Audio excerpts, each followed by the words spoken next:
Well met, everyone, and welcome to Equipless, a brand new challenge series on this channel where wearing gear and using weapons in World of Warcraft isn't allowed. This is another ultra hardcore challenge of mine, and we'll get into just what that means in a moment. But first, meet Equipless. Hi. A level 1 human rogue on the TBC Anniversary server, absolutely unprepared for the world he's about to face. No armor, no weapons, no gear.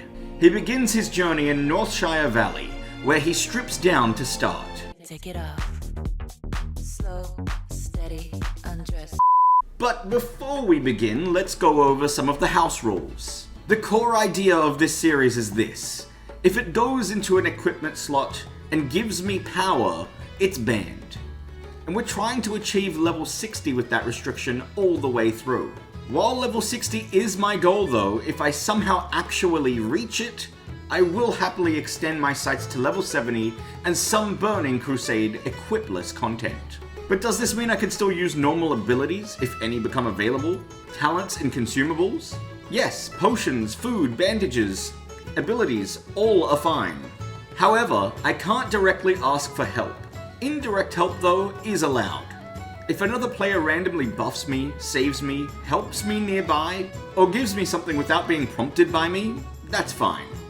Partying is also allowed, but only for dungeons if I ever try one, elite quests, or content clearly designed for groups. This is the one caveat to the previous rule where I actually can ask people to group up. However, I can't just party up to make normal questing easier. And in general, it's going to be a challenge to find people who want to team up with me in the first place. And finally, as mentioned earlier, this is an ultra hardcore challenge. If I die, the series is over like your typical hardcore challenge. However, we are using the ultra hardcore add-on for that extra level of difficulty and immersion. I'm live streaming all of this journey over at DZTV on Twitch and right here on YouTube. None of the gameplay of this journey will ever be recorded off screen, and I'd love if you could come by and say hi. So with the rules established, let's begin. I strip away my armor, remove my weapons, and picked up the first quest from Deputy Willem. I reported into Marshal McBride, sold everything that I had, and then removed everything except for auto attack from my action bar. The first kill quest on auto was to defeat young wolves in the area and collect 8 tough wolf meat, which meant it was time to test out combat for the first time. I managed to take on a young wolf one-on-one. This was the first real fight of the challenge, and even this early on, it was clear the lack of gear mattered. The wolf brought me down to 72% health before I eventually killed it, earning 50 XP. After killing a few more wolves for their meat, I reached level 2, and I eventually collect all 8 needed meat. From there I began the first culling of the kobolds in the area, eliminating 10 kobold vermin. The kobold vermin were much less threatening than I expected, and I was able to complete the quest, and after a little bit more training, I reached level 3. I returned to Egan and handed in the meat for 170 XP, and then picked up a new quest from Deputy Willem to collect 12 red burlap bandanas from the Defias nearby. This one though worried me a little bit, so I decided to stick to the kobold side of Northshire for a little while longer. I also handed in the vermin quest to Marshal McBride for another 170 XP, where he then gave me 2 more quests, Encrypted Letter and Investigate Echo Ridge. I make my way over to Echo Ridge and start clearing out some kobold workers there, where I reach level 4. I return for an easy 250 XP and picked up the follow-up quest to eliminate the final tier of kobolds in this starter zone, the Kobold Laborers. Before doing that though, I went to see my rogue trainer to hand in the letter for 40 XP, and I trained stealth and pickpocket from him.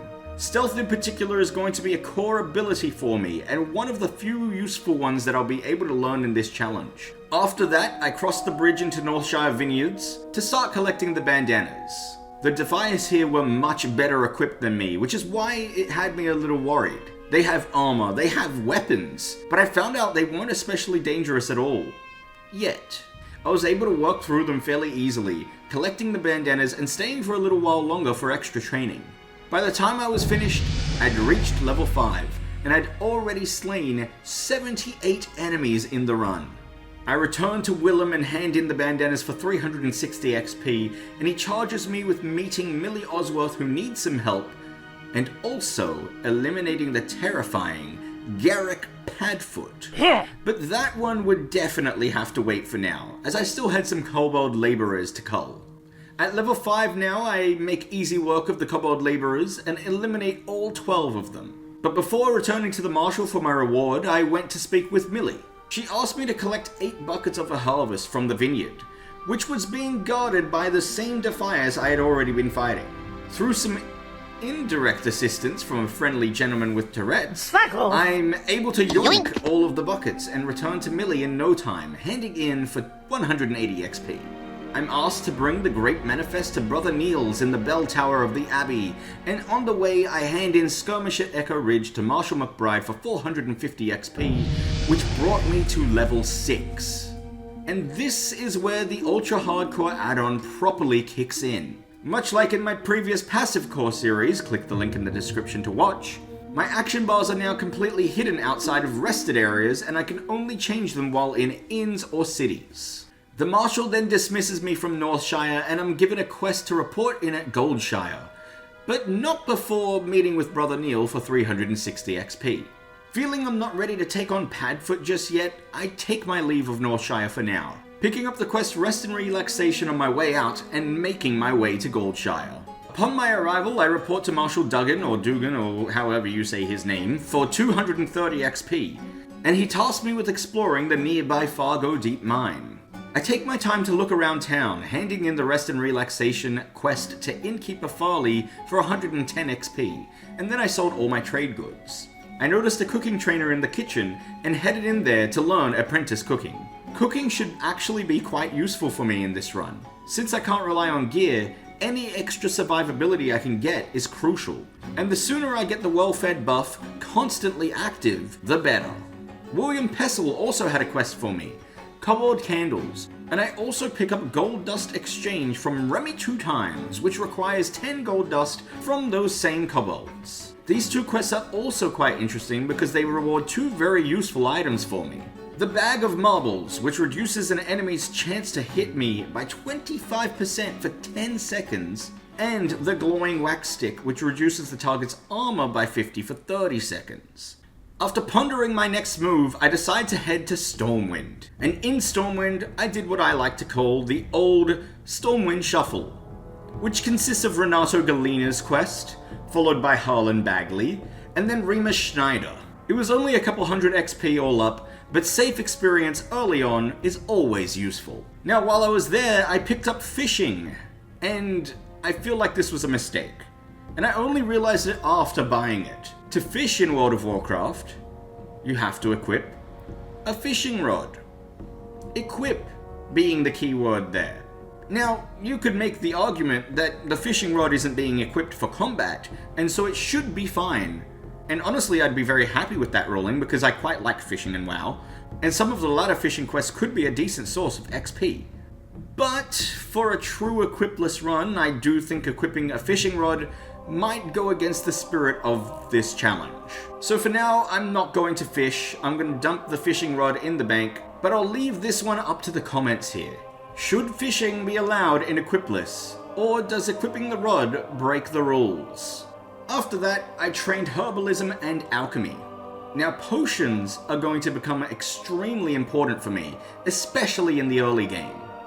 I did consider engineering for things like target dummies, by the way, but for now, alchemy just feels easier and more crucial early on. I also picked up first aid and then made my way over to the dwarven capital of Ironforge, with the plan to clear the dwarvish starting area. On my way to Coldridge Valley, I grab a few herbs, and then began questing. I collected 8 tough wolf meat for Sten Stoutarm, gaining 80 XP, and then I pick up a new threat. I also pick up a quest from a little tiny oddball looking dwarf named Felix where he wanted me to collect some tools or something. I don't know, I wasn't listening. In my travels, I find Talon Keeneye and hand him a letter for 190 XP, and he asked me to eliminate 12 small crag boars.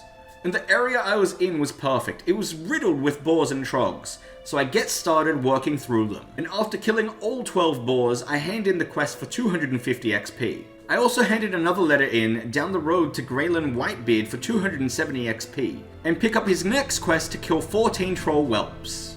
From there, I start looking for the tools, and they were guarded by some of these trolls, so I had to fight my way through the area and collect all 3 pieces.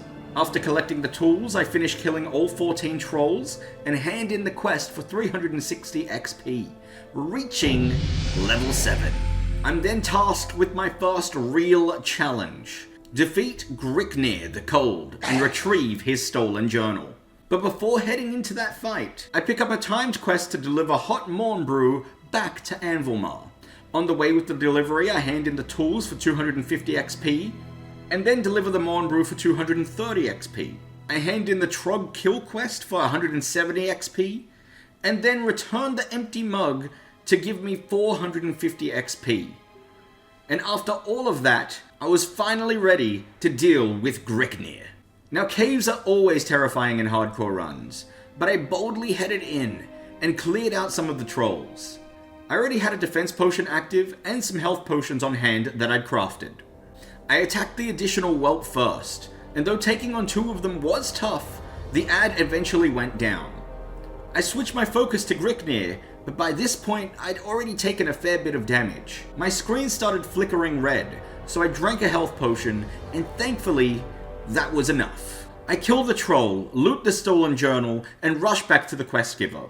Turning it in gave me a massive 550 XP, and then I was sent to speak with Mountaineer Thalos. Talking to Thalos gave me 340 XP, and he, along with Hans Springsprocket nearby, sent me towards Karanos. But before I do that, I take a detour on the way, and kept collecting herbs until I reached the nearby Brunel village. There, the Barley Brews asked me to collect Shimmerweed, a very dangerous quest in the mountains nearby, and steal a barrel of Thunder Brew from Karanos. Since I was already planning to visit, I headed to the distillery and handed in supplies to Tannock Frosthammer for 110 XP. Then I bought 2 drinks from the innkeeper, Rhapsody Malt, which I'll need later, and some Thunder Ale. I gave the Thunder Ale to Jarvan Thunderbrew and grabbed the barrel while he wasn't looking, which grants me 140 XP. Before leaving, I also picked up the cooking quest from Ragnar Thunderbrew outside. Completing this will give me an easy to make recipe for some food that grants the well-fed buff, so this will have to be a priority. From there, I pick up an easy quest from Tharek Blackstone to deliver tools to Steelgrease Depot just around the corner, and unlike Passivecore, there's actually a lot of quests here that I can complete. At Steelgrease Depot, I picked up quests Shimmer Stout, The Grizzled Den, and Ammo for Rumbleshot. I hand over the tools for 110 XP and then return to Karanos, finding a quest that I forgot to hand in for another 340 XP. And this dwarf gave me a quest called Frostmane Hold, but I decide to hold off on that one for now. 1 cave this episode is more than enough. Instead, I grab the ammo crate nearby with no trouble and deliver it for an easy 550 XP. I then deliver the Thunderbrew barrel for 625 XP, and at this point, I decide it's time to clean up unfinished business back in Northshire. I hearth home and make my way over to Garrick Padfoot, and this fight was similar to Gricknir. I clear out the Defias thug beside him first, and then focused on Garrick. He hit pretty hard, and hard enough that I also had to drink another health potion during this fight, but the potion was enough to keep me alive. I kill Garrick, take his head, and return to Deputy Willem, handing in the bounty for 340 XP. And with that, Equipless reaches level 8.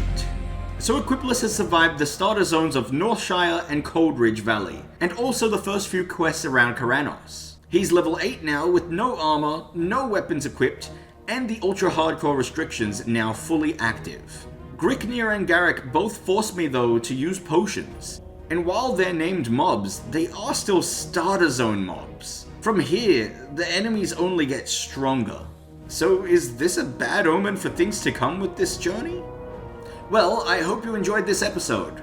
If you have any suggestions for future episodes, please do leave them in the comments below, and I'll try to give them a shot. Thank you so much for watching, everyone. See you next time. Goodbye for now.